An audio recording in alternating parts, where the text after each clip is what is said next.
নাসিরউদ্দিন পাটোয়ারি দেখছেন না, লাইভ দিয়ে গেছি। তোমরা তো জানে না নাসিরউদ্দিন পাটোয়ারি কি জিনিস।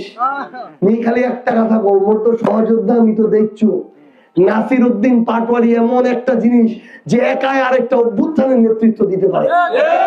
এই নাসিরউদ্দিন পাটোয়ারি যখন মোদি এই ভারতের সীমান্তে আমাদের বাংলাদেশি গুলাকে মেরে বাংলাদেশে আসতেছিল, তখন মোদি বাংলাদেশে ওয়েলকাম না এইটা লিখে ঢাকা বিশ্ববিদ্যালয়ের রাজু ভাস্কর্যে 56 দিন বসেছিল। এটা হলো নাসিরউদ্দিন পাটোয়ারি। যখন নাহিদ ইসলামকে অত্যাচার করে পা গুলা রক্তাক্ত করে দেওয়া হয়েছিল, ছবি দেখছিলেন না? ওই নাহিদ ইসলামের হাতটা শক্ত করে ধরেছিল যে লোকটা, ওই লোকটার নাম নাসিরউদ্দিন পাটোয়ারি। ওই 3 আগস্টে যেদিন শেখ হাসিনার কফিনের শেষ প্যারেক নাড়ার এক দফা ঘোষণা দিচ্ছিলাম, তখন আমাদের পিছন থেকে আমি, নাহিদ, হাসনাত, আসিফ আমাদেরকে শক্ত করে ধরেছিল যে লোকটা, তার নাম নাসিরউদ্দিন পাটোয়ারি।